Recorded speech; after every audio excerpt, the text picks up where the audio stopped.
Hey YouTube, welcome back to UniXTCG. Today we are going to be going over my favorite green cards between the starter deck and set 1 Awakened Pulse for Dragon Ball Super card game Fusion World. If you guys haven't seen the previous entries to this kind of series, just go down in the description, you'll find that along with the link to my Dragon Ball themed channel, trying to get that up to 1,000 subscribers, so help a bro out if you feel like it. With that being said, I'm setting the like goal to 100, and if you like the video, just like it. Maybe comment, let me know your favorite cards, and subscribe, join the UniX fam if you haven't already. So with that being said, I hope you guys are thoroughly enjoying Battle Hour. That is where I am at, Cardfest/Battle Hour right now when this video goes live, and I will be doing as much coverage between this channel and the other channel as possible and on my socials. So let's hop in to the cards.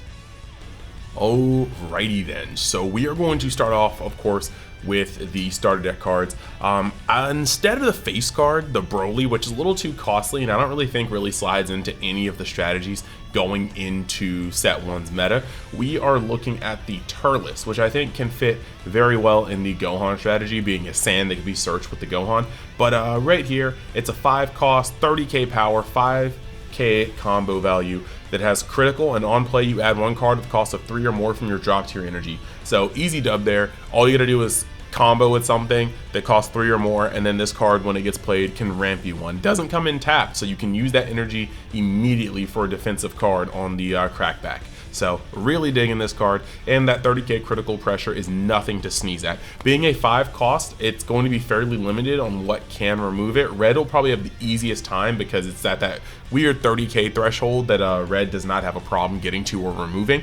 But blue will have to use specific cards to remove this. So will green, and then yellow's not removing cards at all because it's yellow. So that's just a nice little caveat for this one. Moving forward, we have Gigantic Meteor. This might actually be one of the best of the starter deck activate battles, in my opinion. This is going to cost 1, activate battle, choose your leader or up to 1 of your battle cards, and it gains plus 15k power for the battle. Then if you have 6 or more energy, that card gets plus 1000 power for the battle. Now, just to let you know, the normal flow of green decks, I'm going to say androids. They're generally the fastest rampers in my opinion. Going on turn 3, whether you're going first or second, because if you're going second you have the energy marker, you're going to be able to tap 3 for Dr. Gero and pop him, and then hopefully see your field card, or if you have your field card in your hand naturally, Gero's Lab, you're going to be able to play that for 3. On turn 4, you're going to charge up to 4. Well, going second, you're going to charge, or going first, you're going to charge up to 4, and then be able to shoot yourself to 5. So going first, on turn 5, you're going to have 6 energy. Likely going up to 7 if you use Dr. Gero's Lab again. On if you're going second, then yeah, you're going to lose that energy marker, so you're going to have it on 3 on turn 3. Let's see. I'm trying to actually think of how that one works. I guess the math was wrong, because if you're going second, you're going to be on turn 2 able to use this. So it evens out regardless. Regardless, you're going to be able to go into these following turns. So turn 5, you should have 7 energy, and you're going to be able to use this card pretty much just willy-nilly for a full 25k boost. I believe the math on that's correct just because of the energy marker. That threw me off a little bit thinking about the curve. But because of the way that deck works, this is going to be a live 25k on your or your opponent's turn. It's going to push almost anything over a threshold to where it's annihilating what it swings at or pushing through damage, and I very much so like that. This card alone will almost take a super combo out of existence, like just by itself. So I think that's actually really, really nice. The next card I think that's like just really good coming from the starter deck is Destructive Strength. It's just a clean, simple tap 3, add 1 card from the top of your deck to your energy. That's simple, that's efficient, and I really, really, really like it. I don't think every deck will use this. Like for instance, I don't think androids really need this card. I think they ramp just fine with Dr. Gero's Lab. But you know, the sand variants like Gohan, if you want to ramp this card is probably just going to be an auto 4 of, just to make sure that you have your energy up. I do like it, and I do like that it takes the card from the top of your deck. A little random, but it doesn't take away from your hand control. So as long as you're playing 4 of the cards that you need to see, this shouldn't really interfere in anything. So definitely like that it's just a simple ramp card, no bells, no whistles, just tap 3, gain an extra energy. Next card I'm going to talk about is this Android 17. It's a 4 cost, 20k power, 5k combo value, and on play you add up to 1 card from your life to your hand and play up to 1 Android 18 with a cost of 3 or less from the drop. Now the targets for it tend to be the SR that we're going to get into momentarily a couple cards from now, and then you also have a 3 cost Android 18 that can take a card from your energy and put it to the trash, and then take a card from your hand and put it into your energy. But using Dr. Gero's lab, you'll also be able to tap that energy to play the card you probably just put in the trash, which should be an Android, to your energy zone. So you got a lot of little manipulation, some combo play that's going to ramp you in the long run, and I am most certainly digging that. But it's also adding bodies. Now when you go over to this next card, which is the Android 17 and 18 SR, it's a 6 cost, which is going to be nothing. You're going to be playing that fairly quickly on curve. 40k power is that magic threshold for requiring it to be removed, or it's just going to drain your hand or start pushing game. It's got double strike. This is the SR that you really like in the Androids. I like this card a lot. On play, choose up to 2 of your opponent's battle cards, a cost of 3 or less, or KO them. You guys already know how much power is in the 3 cost and 2 cost slots in this game currently in its first set. So I think this is just a valuable card that does what it do.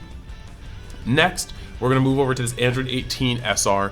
On play, draw 1 card, discard 1 card from your hand, and then when attacking, if you have 6 or more energy, draw 1 card. It is a 2-drop with 20k power, 5k combo power.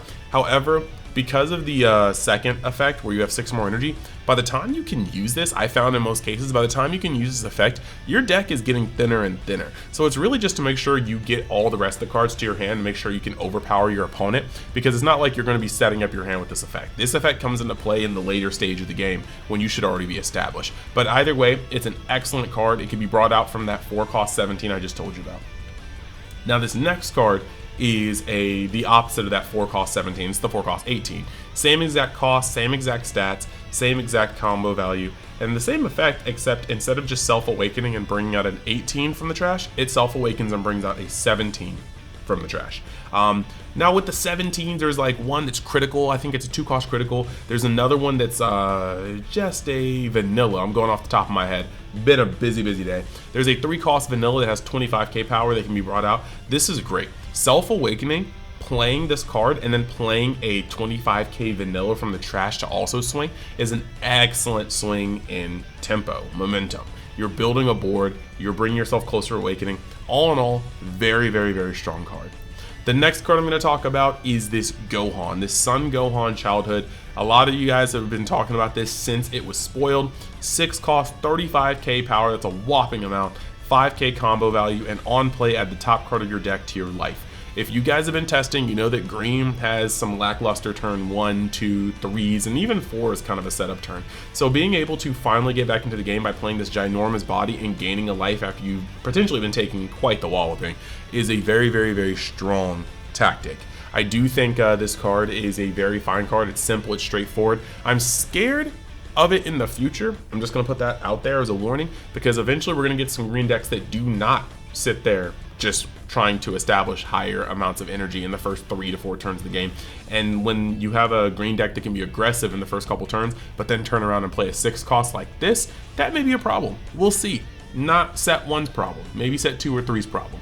But it's also Gohan, so it automatically gets that triple S tier from me, you know what I'm saying? Next card we're going to move on to is another SR.